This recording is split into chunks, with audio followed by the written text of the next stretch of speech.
International Dialogue Center KAICIID and its program People Seeking Refuge, as well as the Network for Dialogue. My name is Aleksandra Đurić-Milovanović, and I'm the project manager of the Network for Dialogue at KAICIID. Today, I will have the pleasure to moderate this conversation on one very important topic, and that is the importance of psychosocial support and intercultural dialogue in tackling trauma of people seeking refuge and migrants in Europe. The challenges that people seeking refuge and migrants face already before migrating to their host country are immense, ranging from fleeing from large-scale conflict and displacement to poverty and violence. In traveling to their destination, some remain stuck in transit and face additional psychological burdens in the process of waiting for their decision, which cause high level of anxiety and stress. Intercultural competencies and psychological support are crucial when it comes to working with vulnerable persons, especially taking into consideration the diversity of ethnicities and cultures when working with people seeking refuge and migrants.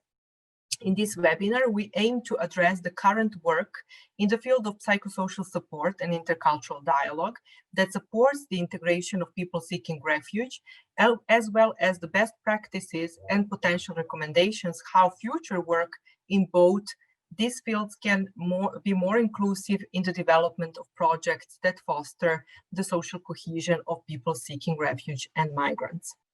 I believe that this topic will be relevant to many of our participants as well in the audience. There will be a chance to send us your questions for our panelists today, and we will make sure that we have around 30 minutes or even 40 minutes to answer them towards the end of the webinar. During the webinar, you will have the opportunity to listen to our three guest speakers with their extensive experience in this topic.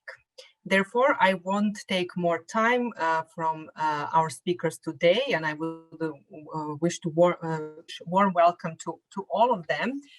And also to invite our first speaker today, Diana Rice, who is a PhD student in the Department of International Health at the Johns Hopkins Bloomberg School of Public Health from the United States, to actually start this conversation answering hopefully the question that we have, and that is what formal, informal approaches and or best practices in relation to your work support refugees and migrants, specifically also those who have had traumatic experiences, which work best, which not so well. Diana, the floor is yours. Thank you. Thank you very much, Dr. Aleksandra, and thank you to the KAICIID team for the opportunity to be on this wonderful panel. Like Dr. Aleksandra mentioned, I'm a PhD student at the Johns Hopkins Bloomberg School of Public Health, where I'm specializing in refugee and migrant mental health, and particularly in the European context. I myself am Syrian American. I was born and raised in the United States to Syrian parents and have spent the last few years working on the Syrian refugee regional response effort. I'll be sharing a little bit about my work in Berlin in 2018 to 2019 when I was a Fulbright Research Fellow working with the Charité University of Medicine with Professor Malik Bejbouj on a project related to mental health and refugees and asylum seekers.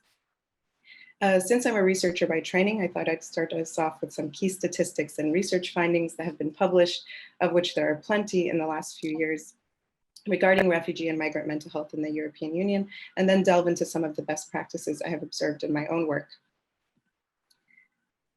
The most critical thing to consider really is that refugees and migrants who have arrived to the European Union in the last 5 years or so continue to carry the weight of the trauma they've endured in their homelands, be it war, conflict, torture or detainment, hunger, displacement, and loss of loved ones.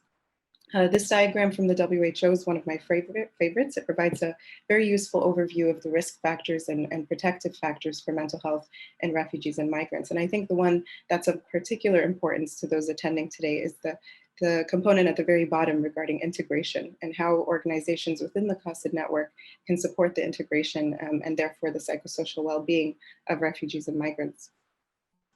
I wanted to share the results of a scoping review that was published this year regarding health status and healthcare access for populations. It found that refugees and migrants tend to have higher prevalence of mental distress compared to host communities in Europe, which threatens their ability to integrate into the new host country context. And some of the more common mental health conditions reported are post-traumatic stress disorder, depression, as well as anxiety. And the most critical thing is that even those with mild mental health symptoms are at risk of developing moderate to severe mental health disorders if they're exposed to additional stressors, which can especially occur after their arrival to the new host country and during the integration process.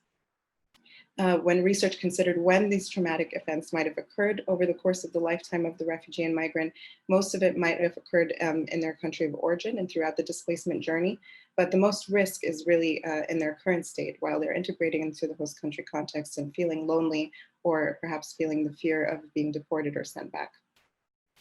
So I think what I call this is really the chronic uncertainty that faces refugees and migrants currently in the European Union, especially those with asylum status that are unsure what the future holds for them. And mental health and well-being was really contingent on legal status for many of those who I interviewed in the mental health clinic I was working in at the Charité, including the stress really of the bureaucracy of receiving residency, the long waiting times for securing official permission. And I think this main challenge was exacerbated by lack of opportunities for employment, learning a new language, being separated from family and friends, and many other conditions.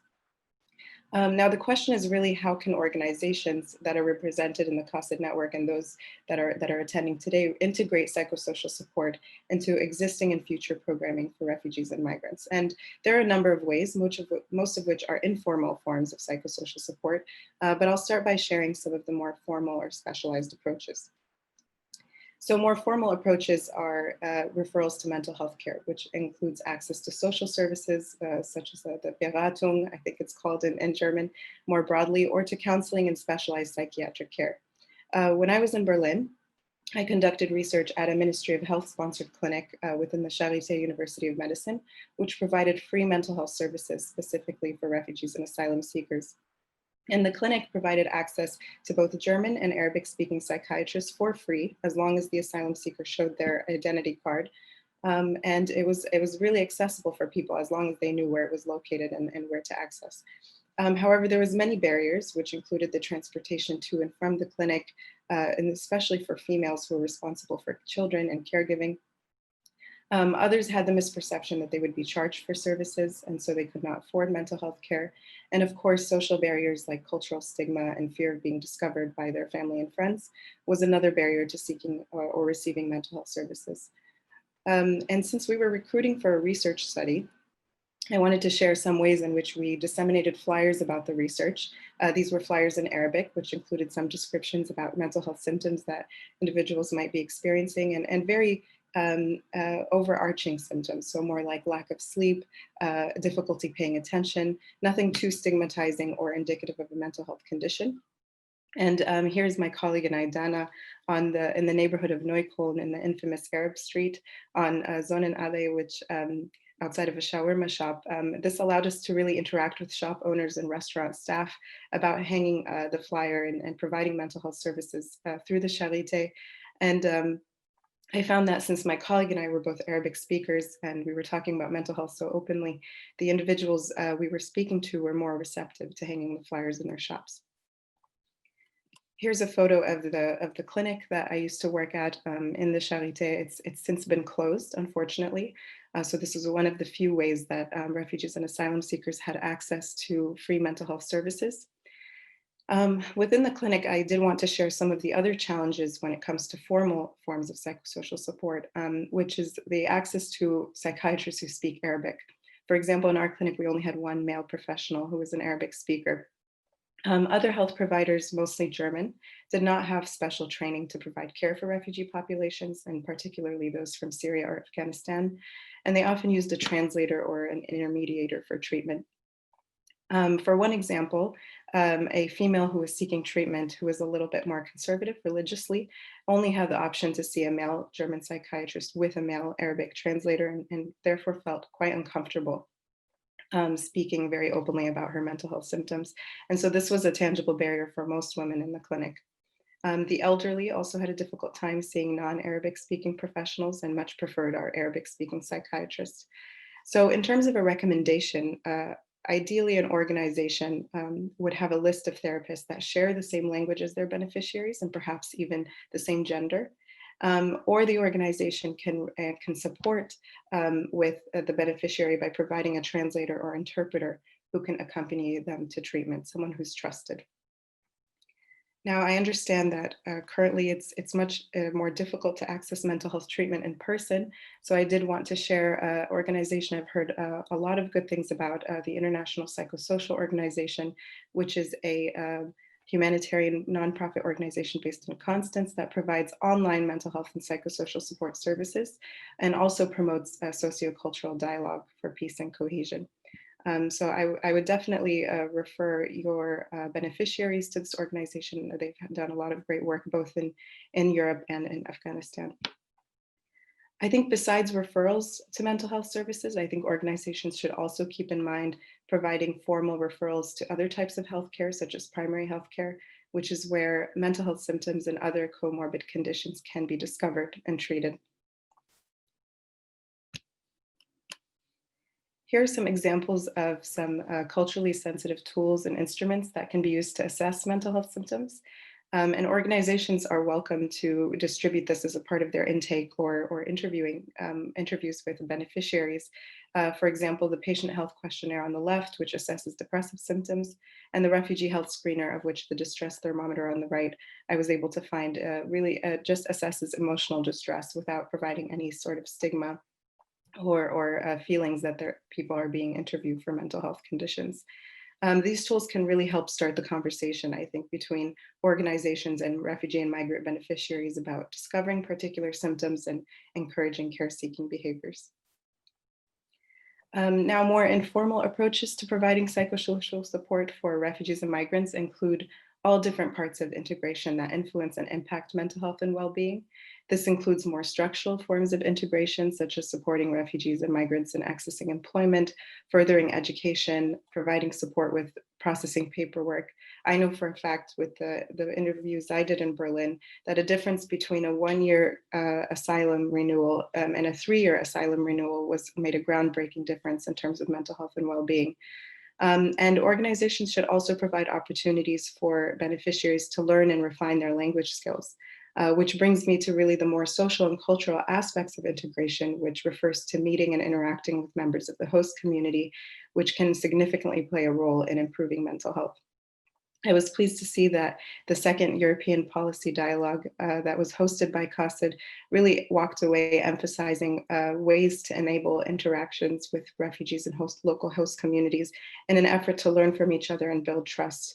I believe that these informal methods are really more powerful than some of the more formal and specialized mental health services because you can improve psychosocial well-being among refugees and migrants in more accessible ways, including helping someone find a job or master a language, or even find a volunteering opportunity to fill their time. And I think the key to enhancing these services is really to be more linguistically accessible, making things available in different languages, more inclusive, having refugees or migrants as a part of your team or volunteers, and more culturally aware. And I'll close with really speaking about some of the gaps that I saw in terms of providing opportunities for refugees and migrants to find social connections, which would improve psychosocial well-being. I think even in areas as congested as Berlin or Vienna, it's really rare to find communities of refugees, especially those with families who support and rely on one another.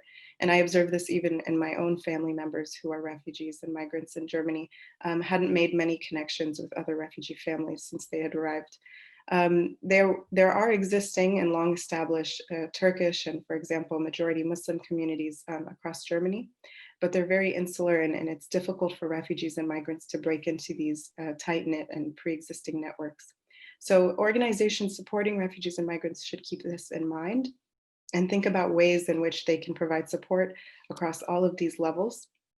Especially in facilitating engagement with a variety of sectors, including therapists, social workers, other refugee organizations, and healthcare providers, of course.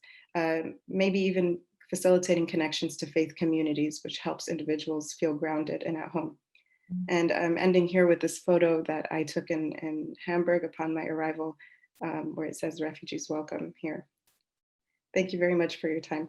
Looking forward to your questions. Thank you, Diana, very, very much for providing insightful information and also for sharing insights from your empirical research that you have done in Germany, and also tackling not only upon the challenges and the gaps in current psychosocial support, but also providing very useful and practical recommendations. This is something that that is really needed and appreciated. Also highlighting what is the difference between formal and informal support that can be used by many organizations in their work. And I believe there will be a lot of questions later on. So I believe that we will get back to you with some additional questions and details based on your presentation today. Thank you very much. And I will continue now with our second speaker, Mr. Guglielmo Scinina, who is head of the Global Section for Mental Health, Psychosocial Response and Intercultural Communication at the International Organization for Migration. And the question for Mr. Scinina is, what are the current gaps in this field of work? Where is the need for more psychosocial support and or intercultural dialogue for refugees and migrants? You have the floor. Thank you.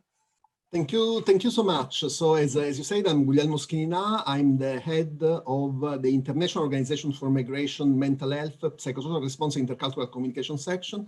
The International Organization for Migration is the United Nations Migration Agency. So my perspective won't be necessarily European, but will be probably looking at the issue of integration more widely, across the board. I will share a presentation, so you can follow our presentation, and I will ask you to intervene. So if you have any comment or you find something you agree or disagree with the presentation, please put it in the chat, because I might want to see it. So while I'm speaking, maybe to address some of your issues, or maybe to do it later on. This obviously supposedly with my screen. Okay. So I start. So first of all, I wanted to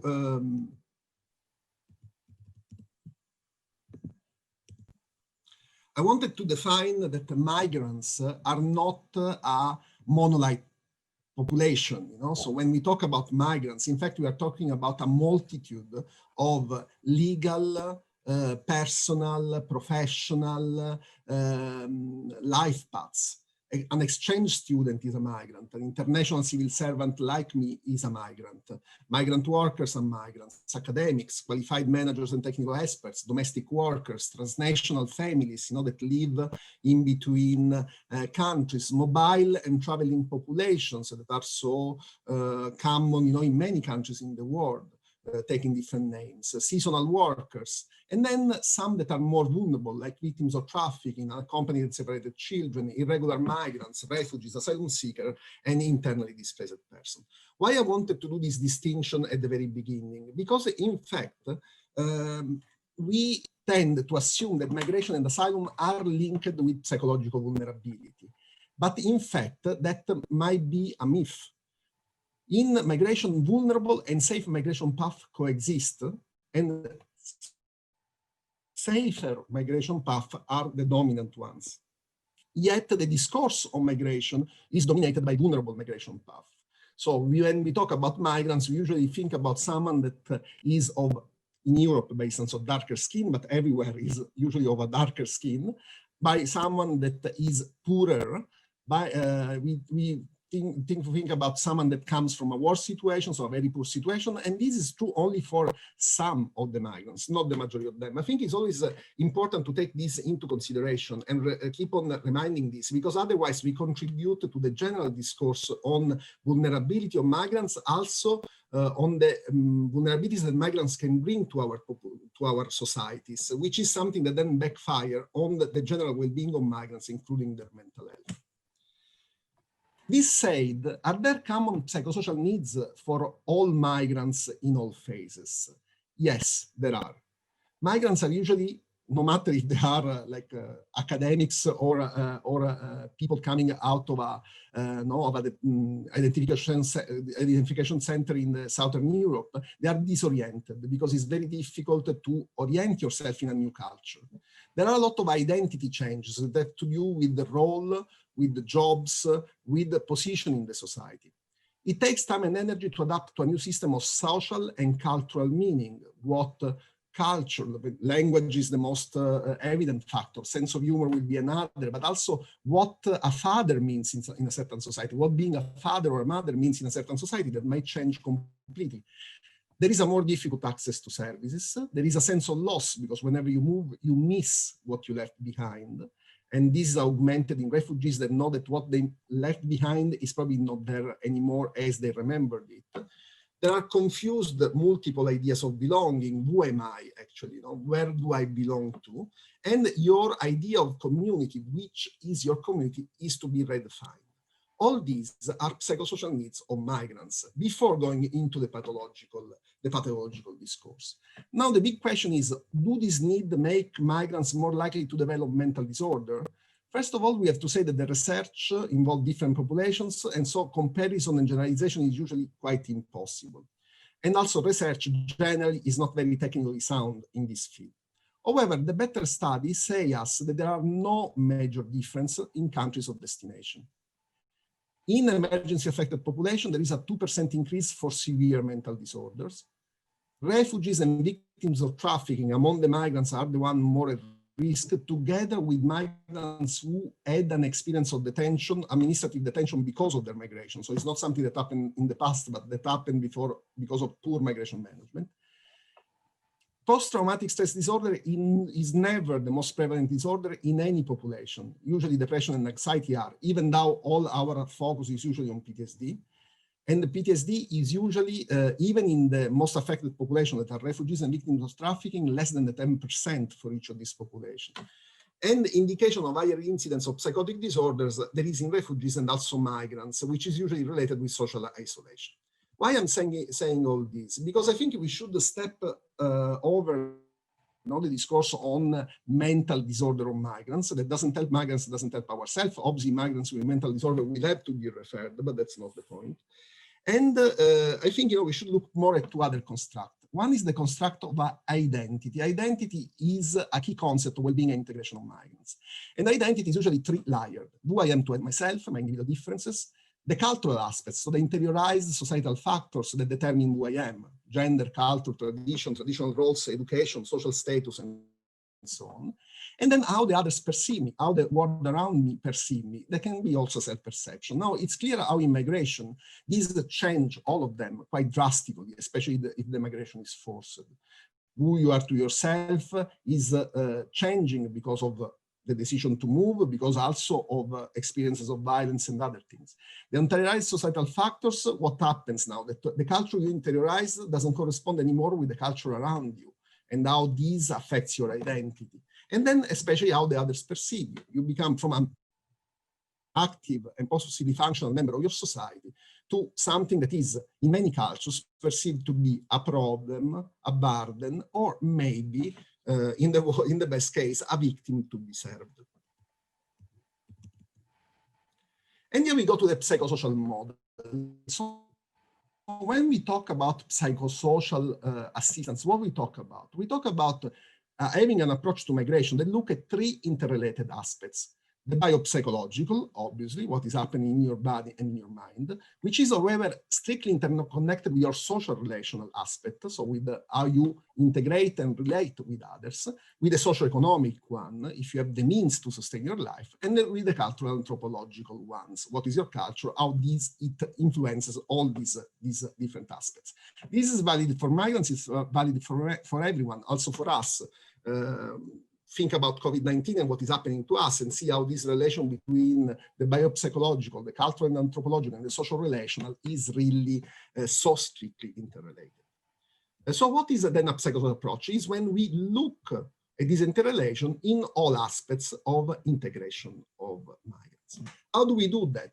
We do looking at this interrelation towards a pyramid of needs and services. basic service and security. Are we giving food? Are we giving shelter? Are we making sure that we do it in a way that is dignified? Are we making sure that we do it in a way that doesn't affect the social and relational aspect?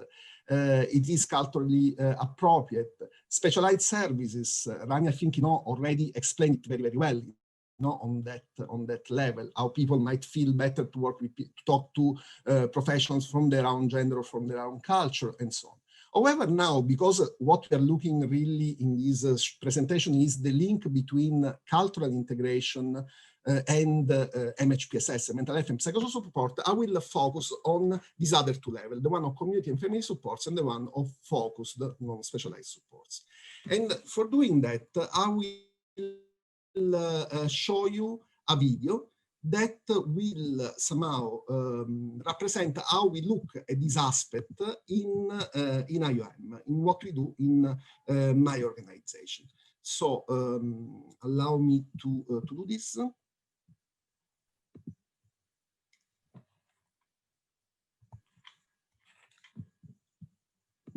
I have to juggle between two systems, which for me is always a bit of a shock, but I'll try to do it.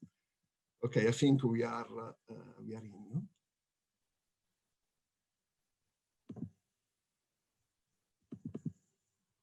And displacement. Can you confirm that you can hear the Culture and its expressions impact how mental health and psychosocial support, MHPSS, support individuals and communities in maintaining a sense of self, belonging, and positive social relations in the midst of crises. This video will highlight ways MHPSS programs can facilitate and support socio-relational and cultural activities, creative and art-based activities, and rituals and celebrations. Socio-relational and cultural activities support communities' resilience by providing spaces to engage in cultural practices, strengthen social relations, and maintain a sense of identity and belonging. MHPSS programs should support spontaneous activities embedded in a culture and facilitate the creation of groups where appropriate. These groups can take the form of interest groups, activity groups, problem-based groups, traditional groups, and structured groups. In order to support socio-relational and cultural activities, an MHPSS manager should understand the traditional ways of gathering in a community, identify what kind of support may be needed to reactivate or maintain these groups, identify the value these groups and ways of gathering can have for the objectives of the program, identify a community facilitator for the group and provide them with training in peer support and mentoring techniques, and create a network between relatable groups through exchanges and events. Creative and art-based activities exist in any community and are rooted in people's agency. These activities can take the form of music, theatre and drama, storytelling, poetry and creative writing, dance, painting, sculpting, photography, and video making. These activities can facilitate expression and relaxation, the processing of emotions, thoughts, and feelings in safe ways, and the transformation of personal and collective narratives around painful life events. They can also promote agency, problem-solving, and relationship building. An MHPSS program can protect and reactivate creative and art-based practices after a crisis through 3 different processes. Community-generated activities, which protect, support, and reactivate existing creative and art-based resources in a community, and can take the form of supporting theatre ensembles, dance and music groups, or individual artists continuing the production of their artistic creations. Program-facilitated activities, which can take the form of creating or supporting spaces such as festivals, events, contests, art exhibitions on a given theme, and dedicated multidisciplinary spaces. Program-generated activities, which have a specific psychosocial support goal and aim, and target specific issues or groups of people. These activities can take the form of art therapy workshops or working with at-risk groups on a particular creative practice, and can have MHPSS objectives, such as promoting relaxation, self-esteem, social cohesion, community development, and peaceful discussions. Lastly, we will discuss the importance of rituals and celebrations in supporting the mental health and psychosocial well-being of crisis-affected individuals and communities. Rituals and celebrations are context-specific and can take many different forms. As rituals and celebrations are learned and repeated for generations, they help to contextualize current situations within history and heritage, providing continuity and perspective. They allow people to communicate negative experiences in safer, indirect ways and can provide spaces of reflection. Rituals can also represent, validate, and accompany transformations, and in situations of emergencies and displacement, can ritualize experiences of violence, displacement, and relocation, and celebrate the resilience of communities. For more information, please visit chapters 5 to 7 in the IOM manual on... Sorry, I interrupted it abruptly because I'm not more able than that to do it. And I will go back now to the screen.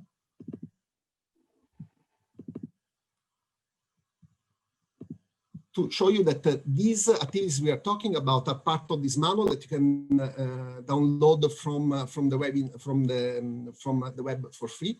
And how this brings to interculturality, how these activities can bring to interculturality. Having a subcultural approach. People, cultures are done by subcultures, and subcultures are able to connect between mainstream cultures much better. To make an example, if you have a refugee community and a local community, there is an LGBTIQ, for instance, subculture. These individuals will be much more able to get together because of their subcultural element than their mainstream cultural counterparts. And then common interest approach. We saw it: theater, art, dance, knitting, crocheting, playing chess. Those are common interests that can help people getting together. It seems a too much simplified approach, but very often it starts from there. Is there a gap in services? Rania said it all. Attention to cultural expression in general is downgraded. The cultural approach that is used is anyhow conservative and exclusive, even when we talk about interculturality, we think there is hour and stone, which while no cultures are a much more dynamic concept. Usually the attention is on economic and political integration, never on cultural integration. There should be training in intercultural competence for service provider, and as Rania said, interpretation and cultural mediation services are essential. I'll just present you something that we are doing in the Middle East and in Turkey in this moment. So those are executive master's programs in psychosocial support and dialogue, exactly looking at the interrelation between these two very interconnected, as we saw, and very important fields. IOM, these are part of activities that look at IOM providing MHPSS to many people. Last year alone, 350,000 migrants, displaced and conflict-affected individuals, and trainings for 2,000 professionals. Last year, with new activities in 37 countries. Thank you so much. And obviously, I'm also ready for questions from your side, but I think we will take them all at the end. Thank you very much, Mr. Shenina, for your presentation, for also bringing this video. There is already a question from the audience. If you can share the link for this video, that would be the perspective and the current work of the IOM, and also for tackling the intercultural encounter and the importance of cultural integration, which is sometimes somehow and sometimes could be neglected topic among others when it comes to the integration discussion. I believe that we will have time to address some of the specific questions later on. So I would now introduce our third speaker today, her name is Marta Birch. She's the Chief Consortium Lead of the International Federation of Red Cross and Red Crescent Reference Center for Psychosocial Support. The question for Ms. Birch is, what new mechanisms can be employed that help include the psychosocial dimension and the use of intercultural dialogue in developing projects that sustain refugees and migrants in the long run, better tackle their integration. You have the floor. Thank you so much, and thank you for this wonderful opportunity to join this conversation. As you said, I'm with the IFRC and the Reference Center for Psychosocial Support based in Copenhagen. As a consortium lead, I lead research projects linked to mental health and psychosocial support, either as a coordinator or as a project manager and a partner to these international research projects. And the research project that I do focus on the European Union. So what I wanted to do today is perhaps take a little bit of a different approach. And I would like to share with you two examples of what a mechanism could look like on the ground, and then try to extract from that what is the components and what are the cogs, what are the wheels in these mechanisms that make them interesting. I also wanted to highlight that I will be trying to address dynamic integration. So trying to look at integration from a perspective where it's not only the migrant or the refugee that has the role to integrate and to adapt to a new location, but we also pay attention to the receiving communities, definitely their fears and reservations, but also their role to also adapt to arriving communities. And then looking at where we are on the pyramid that Guli so nicely presented, I will stick also to the bottom, to the basic services and then to the psychosocial support, and bearing in mind that psychosocial support is not only for everyone; it's also for people who have been traumatized. So you don't have to exclude, so to speak, people with more severe problems. Actually, the contrary, they should definitely also be included in the psychosocial part of the work. So with this as a backdrop, I'll present two examples. As I said, the first is something called FRIZ with the British Red Cross, and the second is something called Support Group Network, linked with Save the Children in Sweden. So FRIZ, first and foremost, is the Family Reunification Integration Service of the British Red Cross. And it supports reunited refugee families in their integration process. And the British Red Cross focuses on this group because families that arrive through this reunification system and are resettled to the UK are not offered any formal support to access services, so they're very much left on their own to navigate this very complex social system. FRIZ in itself is a national service, so it's in, I think, 8 or 9 locations across the UK, and it's a 2-year project that serves 3,000 people and about 900 families. They have a few components that I'll share with you. The first component is core casework. So they have caseworkers employed by the project where they support the reunited families to access basic rights and support, to register with a doctor, to access social benefits, to find an appropriate place to live, and to get children to school. So as Stiana was also referring to, these very basic elements of integration that need to form the platform for any more cultural and social integration to take place. An interesting aspect of the program is that they partner with an organization called Bernardo, which is a child specialist organization, and they have child specialists as part of the British Red Cross caseworker teams. So they focus on engaging with children as a means to support the children in their own, but also as a means to support the families. The next element that they include in the program is the more obviously psychosocial element. They have various peer-to-peer and buddy systems. So they have sponsors, so peers that sponsor arrived families as they arrive in that early stage.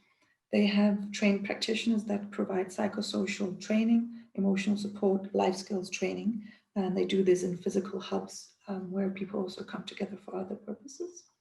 And then they have these buddy systems, buddy schemes, where they link arriving and receiving communities in family structures or just one-on-one for what they call befriending activities. And this is a structured buddy scheme, so it's once a week for 12 weeks. They have peer education schemes where peers who have arrived at earlier stages in time act as peer educators, where they do cultural orientation, language groups, social group activities. This is also structured across a 10-week period where they meet once a week. And I think interesting and importantly, the education scheme is co-produced by the peer educators and facilitated, as I said, by the peer educators. Another interesting element, one of the cogs in this program, is the third partner, which is the Queen Margaret University. It's a research partner, obviously. And the university is embedded in all stages of the project, where they are tasked to provide evidence on the impact of these social connections to understand what that does with integration, and also to develop some tools for measuring the psychosocial components and the social connections, which can be quite difficult to measure. So it will be really interesting to follow what they're producing in terms of tools and findings. So lastly, why do I think this is interesting? I think there's the mechanism that is systematically to engage research as part of the program, as part of the project, to improve practice and to generate insights and knowledge. To do that systematically is a component, is a mechanism that will support psychosocial activities, because, as I said, they're difficult to pin down, they're difficult to sort of prove and provide evidence for the effectiveness of it. We don't know quite what influences what, and we probably never know fully, because that's intensely complicated, but unpicking this field is definitely something we should be doing more systematically. I think it's also interesting that it uses something that's very well known and simple. It's buddy systems, it's peer-to-peer, and it's psychoeducation, something that we see everywhere. But they put it into a structure and time-bound way. So it's 12 weeks or it's 10 weeks, it's once a week. And that makes it, I think, easier to engage receiving communities as volunteers, which is often the case in this setup. And it also makes it easier to replicate. So if I know it's a 10-week thing that's necessary here, probably it's around 9, 11 weeks, 10 weeks also in this new location. So that sense of structuring what we're doing, also when we're doing psychosocial support, is interesting. As I was also sharing, it has this co-productive methodology embedded. Other elements of British Red Cross work has this much more prominently.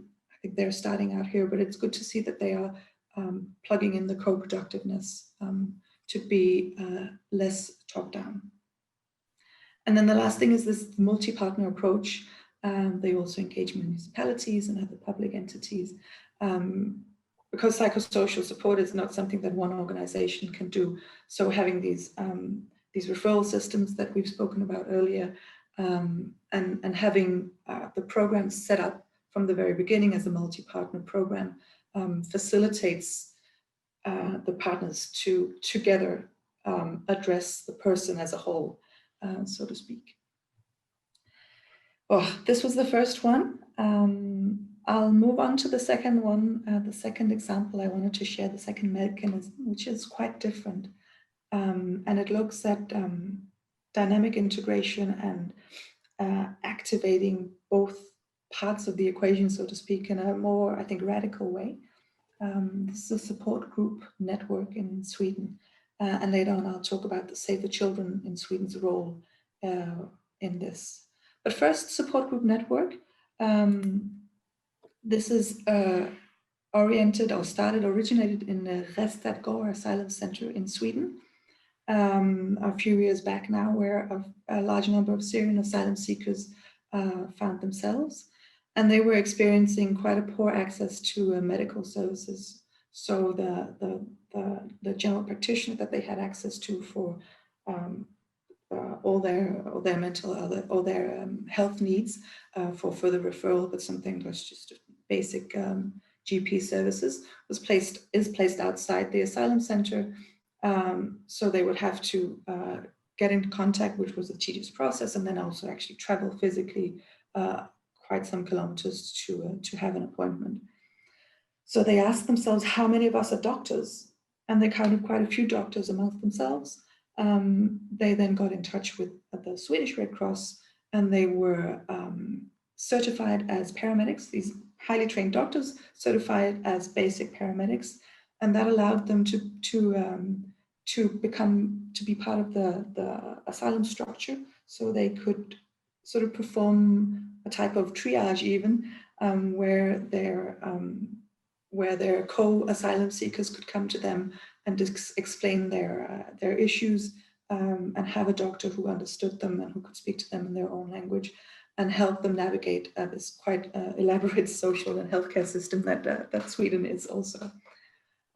So this worked well. It worked well for the people in Resatko, and it worked also well for the GPs who experienced a more a reduced caseload first, and then also that the caseload that was presented to them was something that they could address. So a nice result. And then as they continued here, they said, well, if this works, then how many of us are teachers and what can we learn from each other? So it really was speaking to their sense of identity, as GROUE was also sharing. This has then since turned into an NGO, the Support Group Network. And they say they are by refugees, for refugees, and hosting societies. I'll very quickly share, in the interest of time, what services they provide. So they do advocacy and self-empowerment, for self-organization, in social, cultural, sports areas, and also health and mental health. They promote interculturality. They have now set up a Center for Cultural Exchange, which is led by themselves. They do business empowerment. One of the co-funders is a businessman, so they are quite strong in linking job seekers and companies, and they're quite strong in helping entrepreneurs set up various kinds of businesses within the Swedish system. And they work on academic inclusion, accreditation, and further higher education. And they say about themselves that we don't work with the target group, we are the target group. So this, I think, is an interesting case in itself, and it's made, for me at least, more interesting as a mechanism. If you consider the second part of this, this setup, which is Save the Children Sweden. So they were approached in the early days, and they also are in the asylum center Resatko, and decided to support this movement that was taking place, so to speak, in the center. And they decided to take a very hands-off approach. They were really quite deeply involved in the activities, but everything, for instance, was branded by Support Group Network brands. Everything was led by the movement, was led by asylum seekers. And Save the Children funneled basically their networks and their funds through a liaison person from their side. So based on this experience, they thought this is a really powerful way to foster integration and to foster psychosocial support and social inclusion.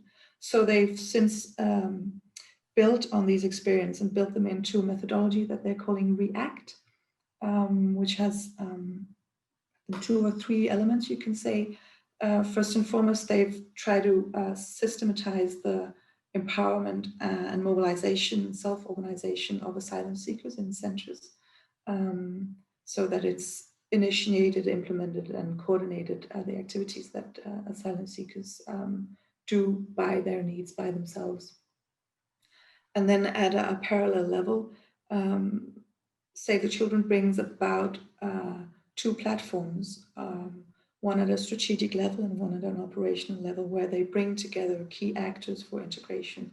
So this is members of migration agencies, municipalities, property owners, and the refugee support groups themselves. So they come together, and the strength of this is that it's Save the Children as a sort of a bystander, creating an equal partnership that is based on participation, active participation, and that is cross-sectoral. So they have, in a sense, taken an experience and turned it into a mechanism that they can replicate.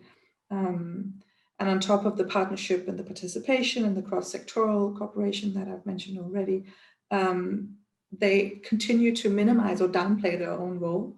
And I think that that is interesting as a way of working for organizations who, my own organization included, we often brand ourselves quite heavily. We often play up our own role. And this is consciously supporting, consciously taking the back seat, but in a structured way. Yeah, I think those were the two examples I want to share to you. I hope I share with you. I hope they've tried to make more practical some of the more theoretical and overarching issues we've been looking at today. Thanks. Thank you, Marta. Thank you very much for sharing the two examples from your practice, from your work, but also for highlighting one very important aspect that you said, that research is needed also to improve the practice. And this is something that in the topic that we are discussing, definitely the imperative is a holistic approach that we need to take because of the complexity of the whole topic, the problem, the issue, the challenges we are facing when it comes to psychosocial support of refugees and migrants, as well as the issues of and questions of their integration. Thank you for providing this very insightful and detailed practical examples.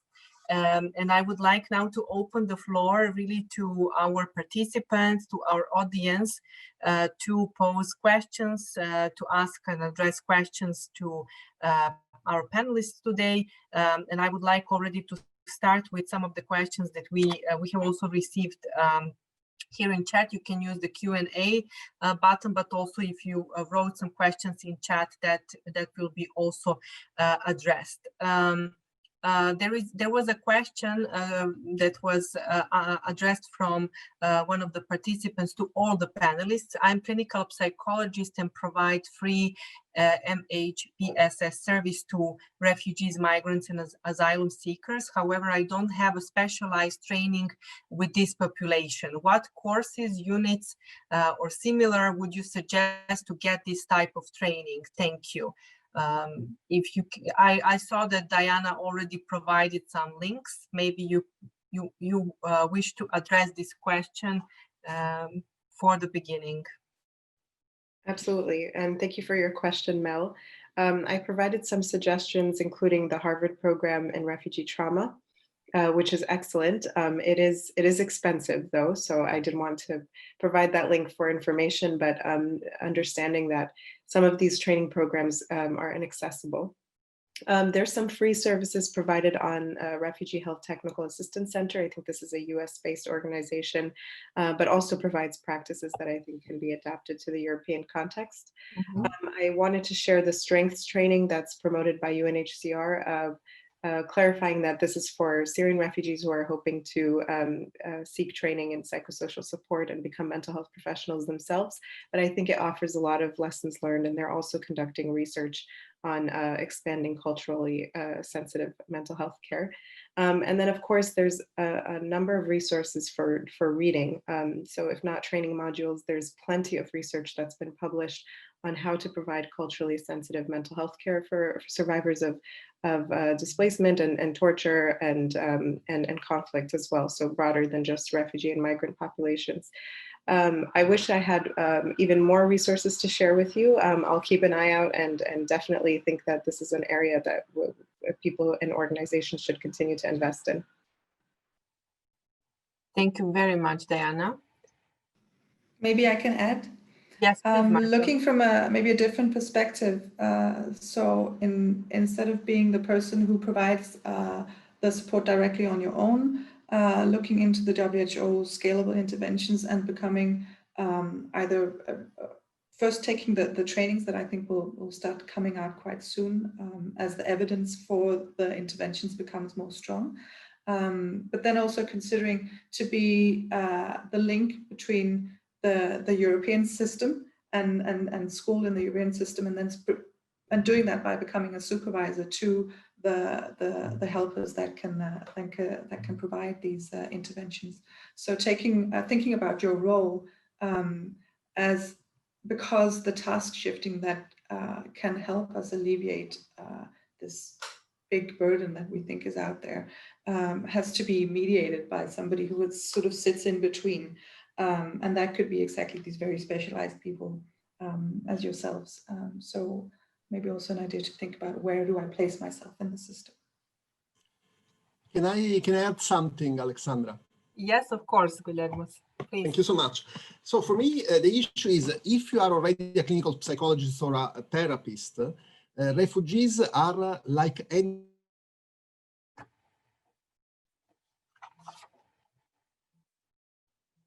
other population that you face. So I have really an issue to work with the migrant affected population. I have to work like this, and so on and so forth. Because in fact, these are individuals, and each of them has their own life path, culture, competencies, and so on. You know? So more than I don't think you need particular training, you know, there is, because you have already that expertise. You know, from one side, there is an issue on how to work with certain issues, regardless of the fact that those are refugees or with local population. SGBV, obviously, you know, gender-based violence, which is more common among refugees and migrants. Obviously, torture, which is more common among refugees and migrants. Obviously, let's say, toxic stress because of protracted experience of violence. But those are the skills that then, you know, are not only for refugees, you know, they're also for other populations. The second thing is, I think, you know, that there is an issue of culture, you know, so how to work with cultural diversity. I think that's extremely important, because what is the bottom line about refugees is that they are from another culture, and maybe from many different other cultures. So you cannot have a cultural approach like, I learn everything about Syrians, because then, you know, you might have in front an Afghan, and that's a totally different, you know, different individual. So there is, I think, you know, a lot in Europe, especially, and also in the States, about cultural understanding of cultural differences in health relations, in a healthcare relation. So basically, knowing that the person that you have in front is from a different culture from yours, you don't stigmatize that culture. So you don't, because of what you know, no? You don't think, you know, by instance, that, you know, they won't do that, that I cannot look them in the eyes. But you have an approach in which you create this relation together with the individual. Very good courses in this respect, and they are mostly for free online, are the ones of the Minkowska Center, by instance, in Paris, and there are many, many others. Then, if you want, as Marta was saying, you know, to become a person that is a bit of a expert, you know, in this field from a managerial point of view, because obviously we say, you know, when you are in front of a refugee, the refugee is an individual, like many other individuals. You have to look at their specific needs. But if you are not, by instance, categorizing refugee and trauma, no, because maybe they have something else, you know, and that's no, that's, or their needs are different. On the other side, what I would do is the following. So there are two courses, you know, one developed by UNHCR and I don't remember now, a New York-based university, is once per year, you know, it lasts seven days, and give you the possibility basically to approach the issue from a more managerial service provider. Because as we said, you know, the one-to-one relation, maybe you should know how to organize the service, because there are a lot of legal, cultural, as I said, and other implications. We also organize a course every year. It's called the Psychosocial Interventions in Migration, Emergency and Displacement at the Sant'Anna University in Pisa. This year we canceled it, so I'm afraid that for next year the class is already done, because we will bring forward the class of this year. But information is usually available around January, you know, for application. And those are all non-particularly expensive courses. Thank you very much to all of you for answering this question to our participant. And I would like to continue with the next question. What are the roles of different actors in this field, especially in terms of access to mental health, role of medical and non-medical actors? Who would like to? Can you repeat the question, Alexandra, because it wasn't very clear to me. The question is written like this: what are the roles of different actors in the field of psychosocial support, especially in terms of access to mental health care, role of medical and non-medical actors? If some of you would like to start. Yeah, I'd like to jump in as a non-medical actor. I'm specializing in public health research, and as my colleagues mentioned during their talks, research is one of the main areas where we can continue to expand understanding of mental health service provision for refugees and migrants, and especially culturally competent mental health care that continues to be a growing field. So I think there are definitely roles outside of individuals who are specialized in mental health services as clinicians, social workers, and the like, to be able to contribute to this field. And I'm hoping to do so in my own research in many ways. Thank you, Diana. Maybe to integrate what Diana was saying, looking at the pyramid that we saw before, and having in mind what the question is about. It is about the identification and referral of people that might have moderate to severe mental disorder, so they will need clinical mental health care. So in that sense, I think that it's very important to train people working at points of entry and the law enforcement, because that's very often the first contact that many of especially refugees have in many countries. So if these people would know how to speak with migrants, first of all, so to be, let's say, supportive and dignified in their approach to migrants and refugees, probably a lot of issues will be solved at that level. And also for them to have a referral system in place, so there should be a referral system in place. Translators and interpreters are very often the second layer, and also those should be trained in having a first approach, a first aid approach, a skill, and also a knowledge of the possible referral system where to direct people. Community leaders in the migrant community, because that will be the third person usually refugees and migrants will refer to, their friends, the leaders in their community. And so that's also very important. There have been quite interesting examples of trainings conducted by instance by MSF in Germany, a lot of them in Portugal, on capacitating migrant communities themselves, to do this first part of the work, and also they know how to access the services, the system, which is a complication in itself, so they can help their own people. Teachers, extremely important, because we know that for many refugees and migrants, the main aim about their migration was the development of their children. So they might barter many other components of their life, but education become cornerstone for families. And therefore, they might not go to the shop, they might not go to the church, but they will go to the school. So teachers are an extremely important actor, in all these this construction. And UNICEF especially, has developed and is increasingly developing a lot of very relevant tools that teachers can use to address issues themselves in the classroom setting, but also to refer them. And finally, religious leaders.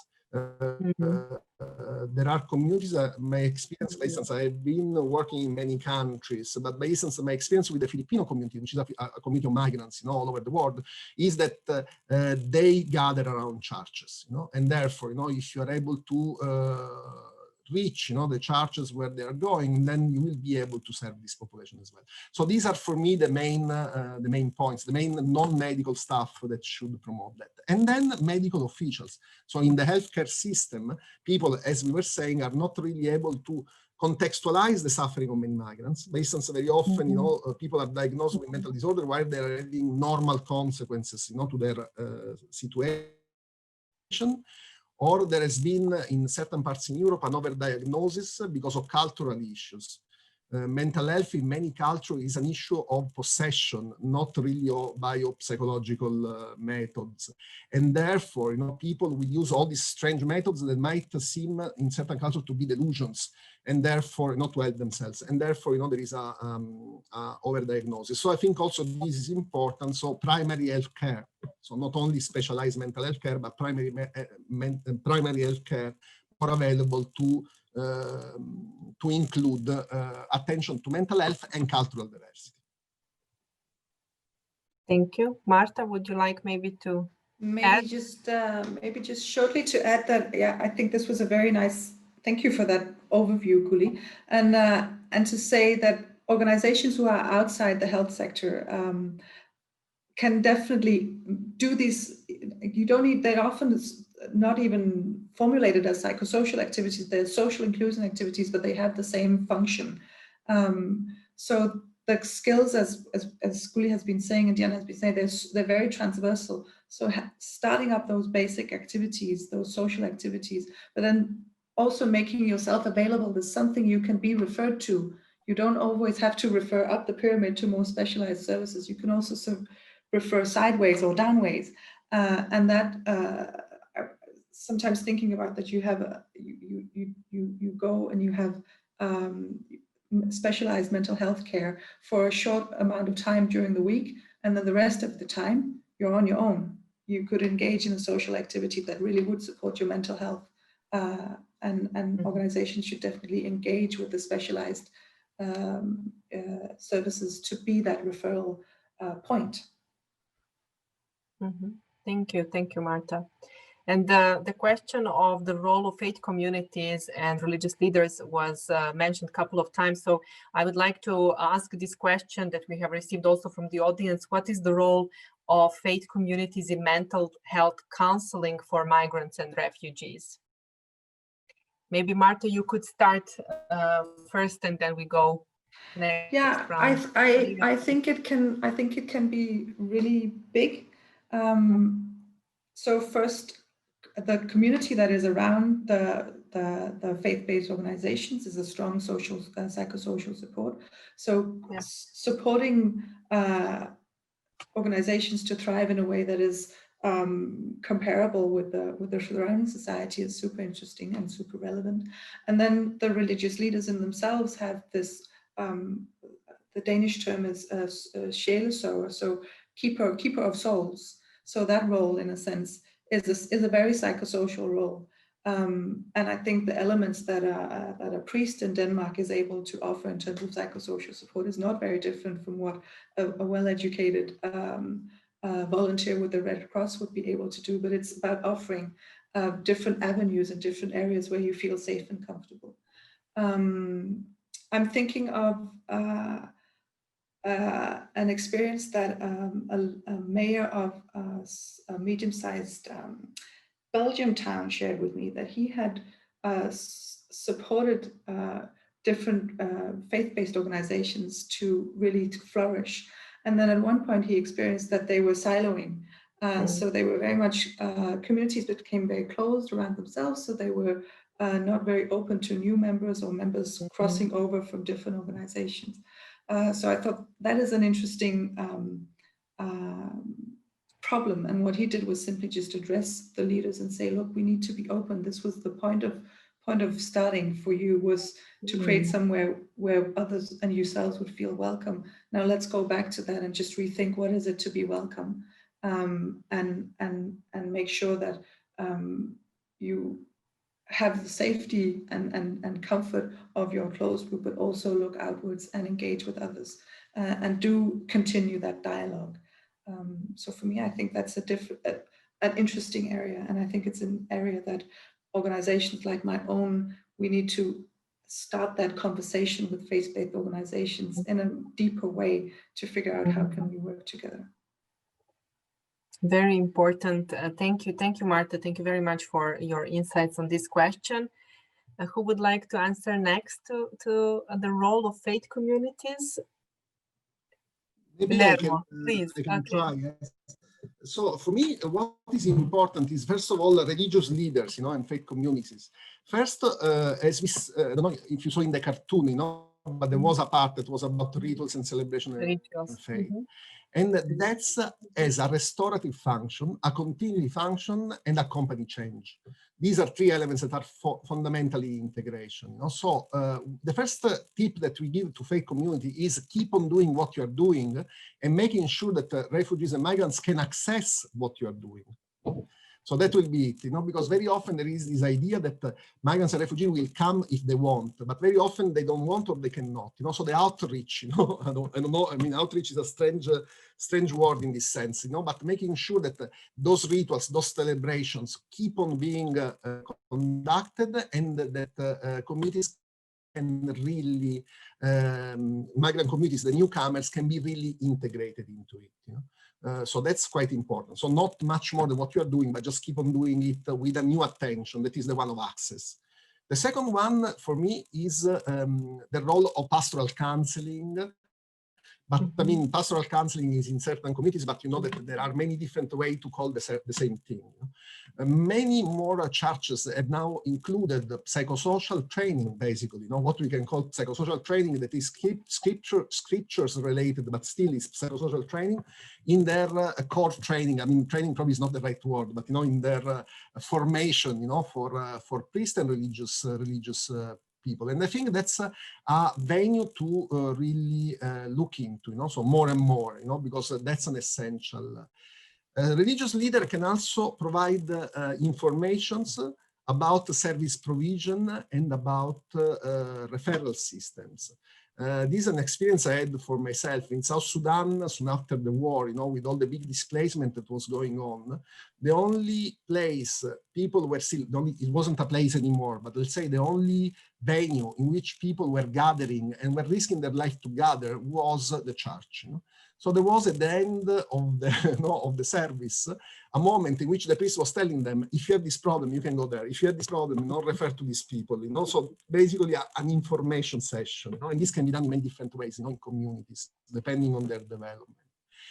Finally, and that's not last, a stronger relation, which usually doesn't happen because they are, in many cultures, they are considered to be competitive, between the religious and the formal healthcare sector, especially in mental health. We had incredible results. For instance, I refer to my experience in Haiti after the earthquake, when we were in 2010, when obviously there was a narrative that was, okay, we had this earthquake because all religions, the Christians were saying we didn't follow God will, or the one believing in voodoo were saying we went too much far from the ancestors' wills, and so on.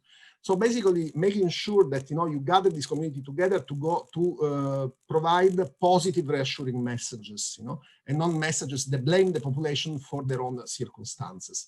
This is particularly important for certain religions in relation to the gender roles.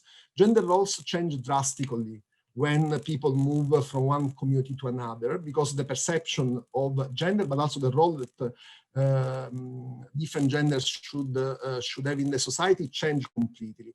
And very often then there is, especially I have to say, in women, this tension between what the new society required them and what actually religious community let's say, judge them for, and that's, that's an entire situation that I think can be better managed, still keeping a religious approach, but also looking at what challenges people are going through, also because of the religious beliefs. So verbalizing them, putting them on the table and discuss them. This is everything from myself. Thank you very much. Thank you. Diana, would you like to add maybe something? Sure, absolutely. It's tough to follow. That was a great amount of information on this very interesting topic that I think is getting more and more attention, and critically so, because it's definitely of importance, especially for the majority of refugees that have arrived in the last few years to the European Union, which are from Muslim majority countries. And this topic is near and dear to my heart because I grew up in an immigrant community here in the US. I belong to a faith community that made my parents feel welcome and able to integrate well into the United States. And this is something that I've dedicated my research to, including the study that I did in Berlin as a part of the larger study with the Charité University of Medicine, is exploring faith-based coping methods utilized by refugee adults seeking mental health services. And so I kept this question very open-ended because I wasn't sure what to expect. But the majority of individuals that I interviewed, whether they were religious or not, certain aspects of their faith were already embedded in their culture. And so they relied a lot on coping mechanisms, such as just relying on God, that he had a plan for them, that they were here for a reason, that eventually they would be reunited with their family or they would go back to their homeland, but that this challenge that they were experiencing was temporary and, you know, was sort of destined for them, and that helped them cope with their current circumstances. The other thing was more, you know, people who still hung on to their faith, especially when having arrived to a more secular context like Germany, found a lot of solace in, you know, attending sermons or going to the mosque nearby, and meeting other refugees who were also going through similar struggles, and interacting with, you know, a religious leader who was able to provide, you know, some sort of psychosocial support. Now, I think the literature always warns sometimes of some of the harms of relying entirely on faith leaders, especially those who perhaps don't have any kind of formal training in terms of providing mental health services, or being sort of that facilitator between more specialized services. And I think it's something to take into account, but definitely not to discourage from engaging faith leaders and providing more formalized training, which is something we see a lot in the United States. You know, clergy specializing in mental health or completing certificates is a great way, I think, to facilitate providing not only faith-based psychosocial support, but also more specialized forms of mental health. So it's a field that continues to grow, and I'm really excited to support those. Can I add just something because of so for many years in Syria, for instance, the strongest group of psychotherapists was around the Jesuit church. You know? So they were Jesuits priests, in fact, you know, based in Damascus. You know? And so that's an interesting, you know, an interesting connection. Absolutely. Absolutely, it's an emerging field that will bring, I guess, new answers in the future. Thank you, Diana, for also bringing your personal but also experience from your research, and emphasizing the important role of religious actors, that they can have an important role in psychosocial support, of course, when this is done by those who are educated theologically and are leaders in the community as such, and are not overtaking the role of those who are formed in a medical sense to support those who are in need. I would like to continue with the question: how do you address a critical approach towards the term concept of resilience and its increase as one of the central aspects of humanitarian and developing programming? So how do you address the concept of resilience here? Who would like to start? Who is ready to give the answer to this question? Maybe I can, because obviously Okay. it's a big team that somehow accompanies us in our days, you know, recently. Why? Because resilience is a central concept in psychology. No? But the way it is used in the humanitarian sector is a bit different, you know. So we keep on talking, and we have preached resilience for a long, long time, and now we are somehow taken as an example. They say, no, they will say, okay, you see that psychosocial sector was always using resilience as a entry point, but in reality, then now we mean different things. So for me, what is the key point is to look at whatever happened to people in three, and this is not really my idea, no, I learned it many years ago from Renos Papadopoulos, you know, from the University of Essex, the Center for Trauma, Asylum and Refugees of the University of Essex. Whatever happened to people has at least three pillars of consequences, you know. There is the negative, the very negative, what we call, we can call it trauma, or, you know, or suffering, or social disruption, and so on. There is the unchanged, the neutral that help you survive. And then there is the adversity activated development. So what you or what other call, I think, traumatic growth, something that because this thing happened, you're forced displacement or whatever, you have an enhanced, so you develop some new skills, some new qualities, some new possibilities. For me, is this, so it's not really resilience based. I would like to see more programs that are based on activated development, so on what you learn new from this experience that you can bring to societies as a result.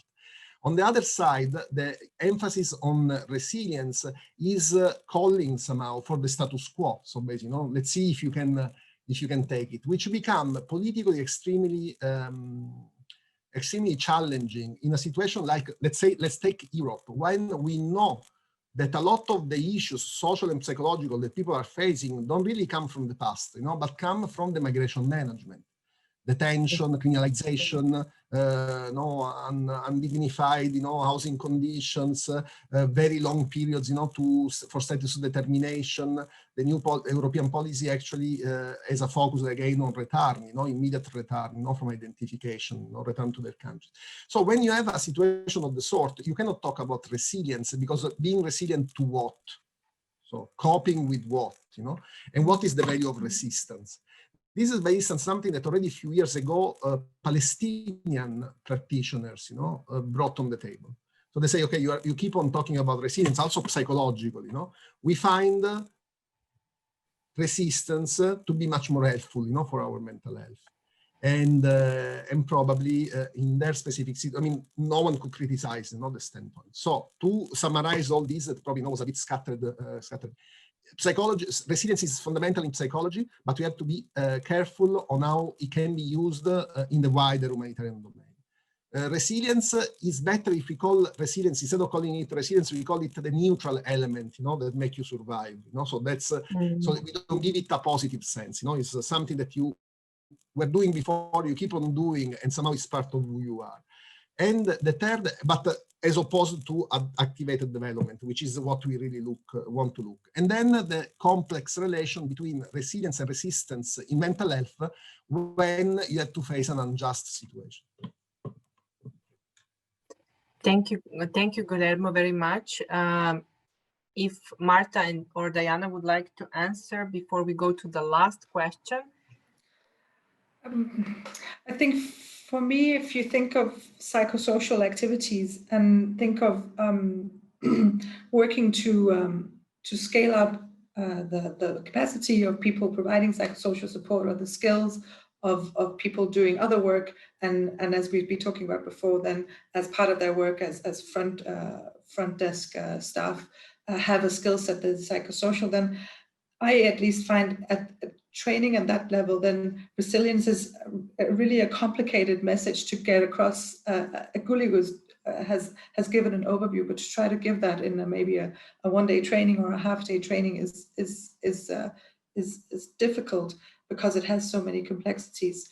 So in a sense, there's part of me that we keep it there, but we talk about it differently. Maybe we don't make resilience as we want to put it up as a goal for psychosocial support to actively, when I go out and do my psychosocial support work as a volunteer or as a professional, it's not my goal to foster resilience.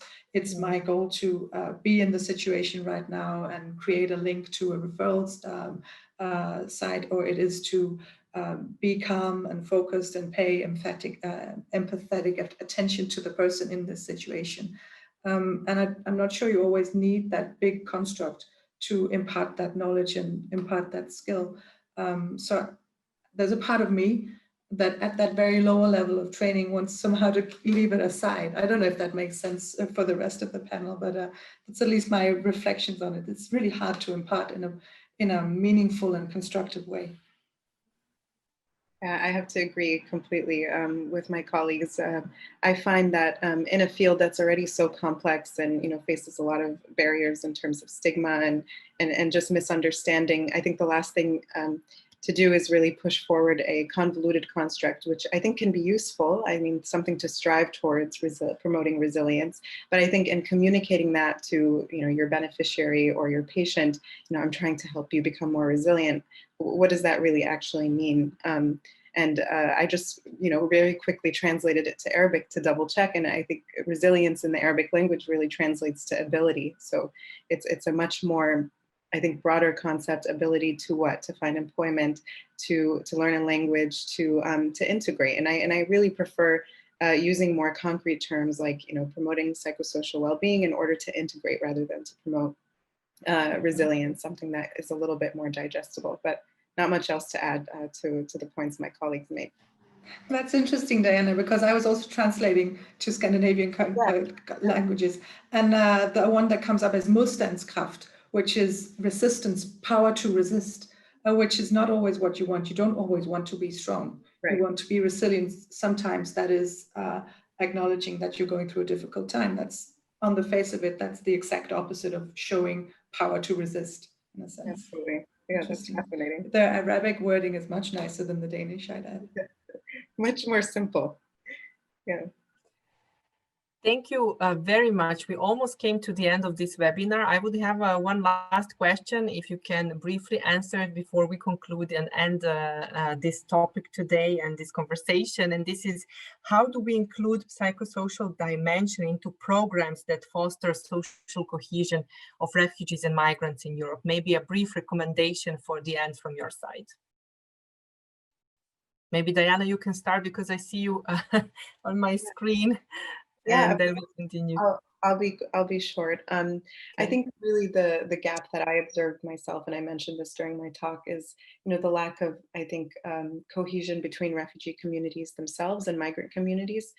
So thinking of ways in which to promote more encounters between refugees and migrants living in a particular city or more broader the town, bringing them together, finding ways to do that with the host community. So not only focusing on bringing refugees and migrants together with the host community, but also bringing them together within the refugee and migrants themselves, because I think what I observed was that there was just a lack of communication, a lack of support between these communities when actually they could benefit the most, such as the peer education systems that Martha mentioned earlier, as ways to kind of help somebody who's a newcomer integrate into society. And I think that would ultimately improve psychosocial well-being, because people have others they can rely on. And again, this comes a lot from my personal experience growing up in an immigrant community here in the United States. Mm-hmm. Mm-hmm.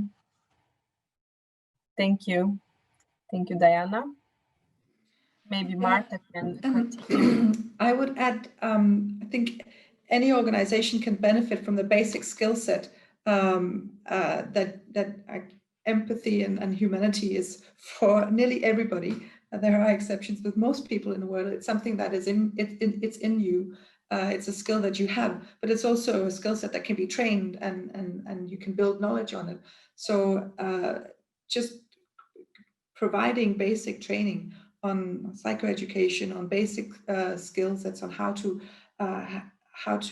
have a conversation about a difficult topic, how to ask how are you doing in an open way, and how to be ready to receive an answer, how to end a conversation, how to time bind a conversation. Those very basic skills is something that everybody can learn, and I think should learn. So it's a very low-hanging fruit for, I would say, all of us to pick and to have with us as we move through life. So that would be me. Just train. First step is train, learn, provide confidence to your staff and to your colleagues to be that empathetic person in whatever role you have in life. Thank you, Martha. Guillermo? It depends on how you define social cohesion. Usually it varies in different countries and different contexts. But let's say there are some activities, some macro activities that are related with social cohesion. One is the cultural aspects. And as simple as it was for us, the way to do that is what was in the short cartoon. So even in a very simplified way. So that's our approach to it. The other one is the big field of livelihood, so to try to usually after conflict especially, there is this. And we know exactly that the livelihood support and the MHPSS are strictly linked, because you can offer to people as many possibilities as you want, but if they are not psychologically ready or culturally ready to take those possibilities, the livelihood program will fail, so that's an enormous other area of intervention. Political participation is another social cohesion, non-social cohesion element, is in the Zaragoza indicators, for instance, in Europe. And also that one, you have to be very sure that, what is the psychological and what is the emotional and social relational element, of that aspect. So as they were saying, it's mainly about the understanding of how MHPSS is one fundamental part of social cohesion. It's not an addendum or something to mainstream. It is, social cohesion is it in itself, psychosocial support, and giving a soft skill to people in order to conceptualize it in whatever they are doing. But then the applications will be enormous, so not really summarizable, in such a short time. Thank you very much for your answers. I would say that this would be the last question because we came to the end of this webinar today. And after this fruitful discussion, I would like to underline that we have heard about the importance and relevance of intercultural dialogue and psychosocial support in dealing with traumatic persons.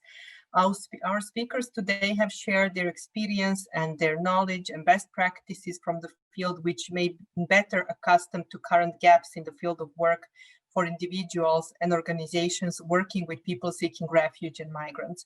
I believe that with the information and knowledge shared today, we will all be inclusive of psychosocial dimension and intercultural dialogue in our work with refugees and migrants, and also have a greater knowledge on how this aspect can contribute to the improved integration. Thank you very much for your contribution. Thank you for a big thank to participants as well. We had around 60 participants in our audience. Thank you for being with us today, and I wish you all the best. Goodbye.